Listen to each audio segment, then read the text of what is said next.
Fala galera, beleza? Então, vamos continuando aqui mais algumas dicas de Java. O tema de hoje é a diferença, né, entre os condicionais AND, né, como vocês podem observar, né, aqui no título, né, da questão. A gente tem um AND simples e um AND duplo. Então vamos ver a diferença aí, vendo primeiramente o conceito, né? Então o AND simples ele avalia as duas condições. E geralmente utilizado na manipulação, né, de máscara de bits. Como assim as duas condições? Se eu tenho duas ou mais condições, né, o correto, né? Duas ou mais condições. Deixa eu ajustar aqui. Duas ou mais condições. Então, se eu tenho lá um if com duas ou 10 ou 5 condições, às vezes, né, para fazer uma validação, quando eu uso apenas um AND simples, ele vai avaliar todas as condições. Então, ou seja, se a primeira tiver falsa, ele já vai pular para a próxima, ele não interrompe, tá? Então isso aqui ele, se for uma avaliação mais truncada, né, pode acontecer algum problema, principalmente que a gente tem os tratamentos de nulo, né, em validações, em métodos, né, enfim, em variáveis. Então, nesse tipo de validação ele não é recomendável, tá? Por isso que geralmente ele é mais usado se você quer usar ele numa, numa estrutura condicional, se é, precisa com que todas as condições sejam, né, avaliadas para ver, né, às vezes está dentro de uma condição, um método, né, que precisa ser acionado, tá? Então aí você poderia utilizar ele como apenas um end simples, né? O end duplo, esse é o mais comum, né, da gente utilizar, que é exclusivamente, né, para operação lógica. Então, se a primeira condição for falsa, ele já nem verifica o restante, não tem, né, o porquê, né, de olhar o restante, principalmente no quesito de validação, né? Então, isso daí já ajuda muito, né? A primeira for falsa, então, pá, já até no até do consumo maior, né, da memória aí, da JVM, enfim, certo? Vamos ver na prática aqui no NetBeans, então, como que funciona a diferença entre eles. Então, vou criar uma nova variável, uma nova classe. Colocar aqui condição end, né? Condição end, pá.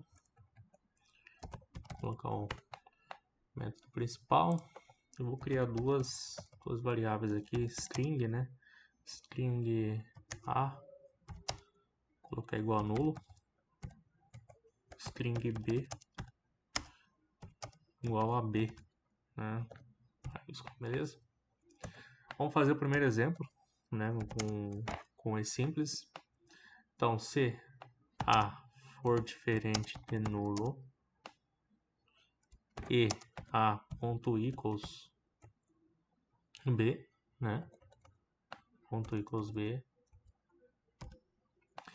Lembrando que string nós comparamos com equals, né?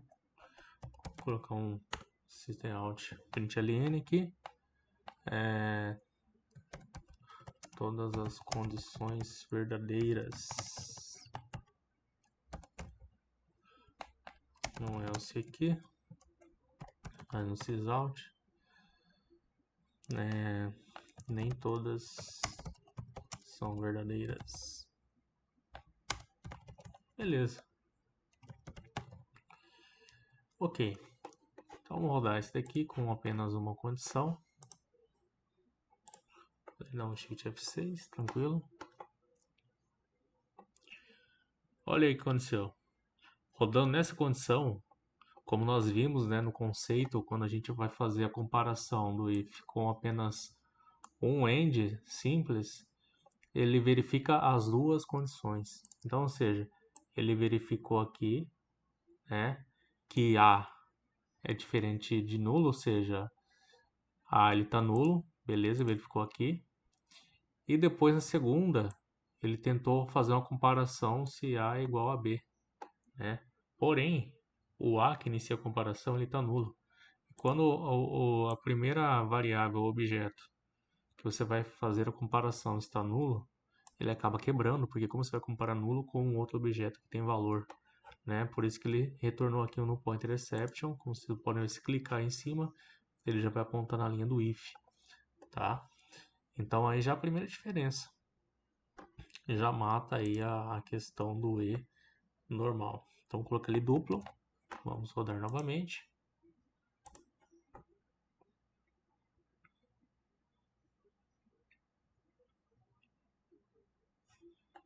Ah lá, certo? Ele retornou nem todas as são verdadeiras, né?